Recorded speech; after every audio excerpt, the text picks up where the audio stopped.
Hola, no te quiero hacer perder mucho el tiempo, así que voy directa al grano. Si quieres escuchar el audiolibro completo, echa un vistazo al enlace en la descripción.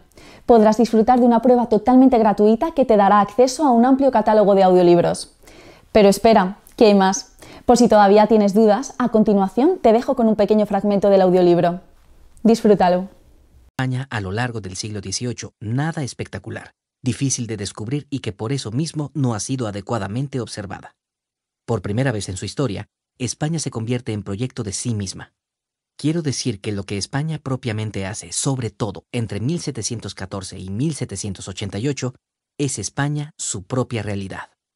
Julián Marías. España inteligible. 1984. El siglo de los proyectos. El siglo XVIII es el siglo de los proyectos.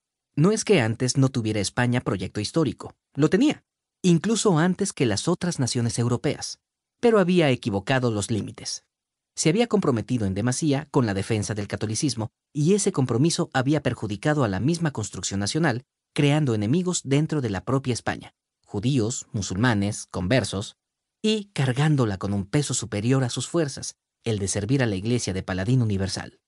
Como consecuencia de ello, España pierde la primacía en Europa y, menos lucrativa que antes, la participación en el proyecto común de la monarquía se interrumpe la forja de la nación. Ambas realidades cambiarán y mucho a lo largo del siglo XVIII. Cambia, en primer lugar, el proyecto colectivo. España no deja de ser católica, pero no hace del catolicismo la razón de su existencia. Intelectuales y gobernantes fijan su objetivo en el reencuentro con Europa y con la modernidad, y mientras tratan de hacer a España culminar el proceso interrumpido por la gran crisis del 600, de su construcción como Estado y como nación. Como es lógico, en un proceso que duró todo un siglo, hubo impulsos y recaídas, avances y retrocesos. Podemos incluso hablar de etapas a través de las cuales se desenvuelve el proyecto nacional.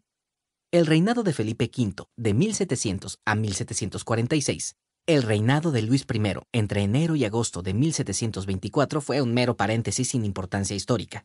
Es la época de los novadores, ancestros de los ilustrados y herederos de los arbitristas de los siglos XVI y XVII que se limitan a teorizar sobre los males del país y sus posibles soluciones, pero ahora desde posiciones nuevas, atentas a la filosofía europea del momento.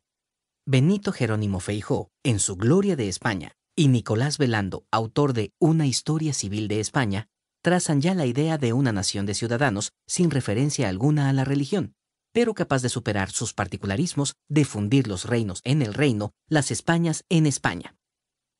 Es el sustrato ideológico de la nueva planta, matriz del nuevo Estado forjado por los ministros de Felipe V. Pero al poco surgen dudas.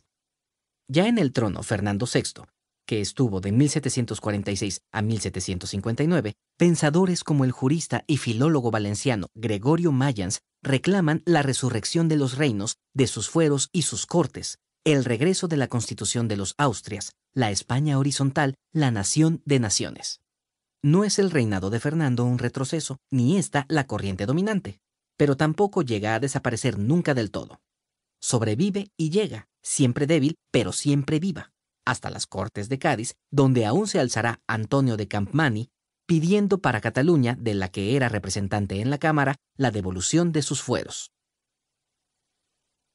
Pero antes, bajo Carlos III, que reinó de 1759 a 1788, ministros como Pedro Rodríguez, conde de Campomanes, José Moñino, conde de Floridablanca, Gaspar Melchor de Jovellanos o el conde de Aranda abordarán con energía el proyecto de nacionalización del Estado. Reciben atención los símbolos. Ven la luz el himno y la bandera nacional. Las academias, fundadas décadas antes, se entregan a la tarea de fijar los cánones de una cultura nacional, definiendo la lengua que el pueblo debía hablar y cómo debía hacerlo, desenterrando las raíces del pasado común y haciendo del arte el instrumento de su difusión. Las historias de la literatura rastrean la originalidad del alma hispana en cuanto sea publicado en los siglos precedentes. Sus clásicos se reimprimen una y otra vez. El teatro siembra patriotismo escogiendo temas y protagonistas en la historia de España, desde Ataulfo a Guzmán el Bueno, desde Numancia a Pelayo.